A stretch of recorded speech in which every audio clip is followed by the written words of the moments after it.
સંસદ બજેટ સત્રના અંતિમ દિવસે વકફ બોર્ડ પર જેપીસીના રિપોર્ટ મુદ્દે વિપક્ષના વિરોધ વચ્ચે લોકસભાની કામગીરી 10મી માર્ચ સુધી સ્થગિત.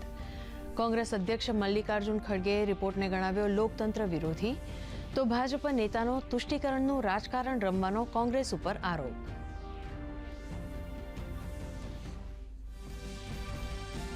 લોકસભામાં નવું ઇન્કમટેક્સ બિલ થયું રજૂ.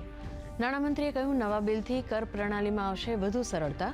તો રાજ્યસભામાં તારાંકિત પ્રશ્નોના જવાબ આપતા કેન્દ્રીય મંત્રી રામદાસ આઠવલે.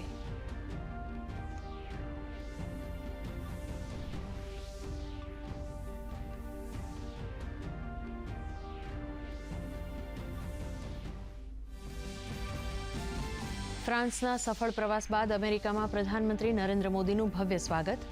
આતંકવાદ ઉપર ગુપ્તચર સહયોગ વધારવાના હેતુથી પીએમ મોદી અને તુલસી ગબાર્ડ વચ્ચે યોજાઈ એક મહત્વપૂર્ણ બેઠક. ડોનાલ્ડ ટ્રમ્પ સાથે પણ દ્વિપક્ષીય બેઠકનો કાર્યક્રમ.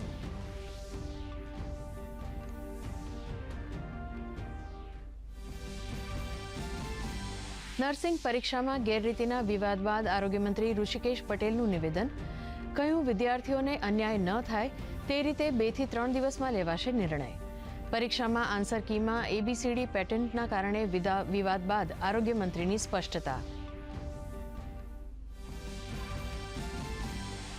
સ્થાનિક સ્વરાજ્યની ચૂંટણીમાં તમામ પક્ષોનો ઝંઝાવાતી પ્રચાર.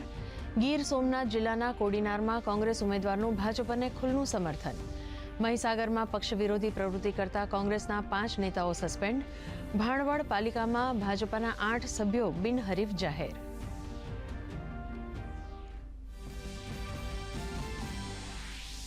ખેડા જિલ્લામાં નકલી ચલણી નોટો છાપવાના કારખાનાઓ પર એસઓજીના દરોડા.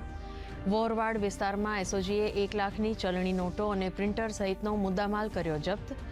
A4 પેપર ઉપર ₹100, 200 અને 500ની નકલી નોટો છાપનાર 2 આરોપીઓ પોલીસના સકંજામાં.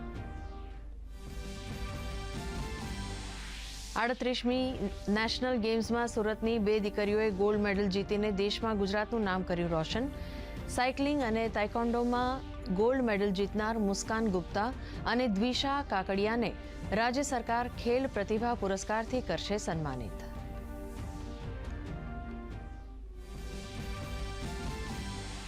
યુક્રેન રશિયા સંઘર્ષનો અંત લાવવા અમેરિકન રાષ્ટ્રપ્રમુખ ડોનાલ્ડ ટ્રમ્પ મેદાનમાં. ઝેલેન્સ્કી સાથે ટ્રમ્પના વાર્તાલાપ બાદ હવે પુતિન સાથે સાઉદી અરેબિયામાં મુલાકાત થવાની શક્યતા. ટ્રમ્પે કહ્યું, યુદ્ધમાં થનારા લાખો મોતના આંકડાને અટકાવવા માટેના અમારા પ્રયાસો છે.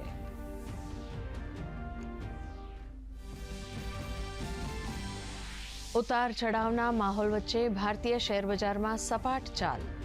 સેન્સેક્સમાં 32 અંકનો ઘટાડો. નિફ્ટી 23,000ની સપાટીથી ઉપર બંધ. ફાર્મા શેર્સમાં ચમકારો. આઈટી અને પીએસયુ શેર્સમાં દબાણ. સોના ચાંદીના ભાવમાં વધારો.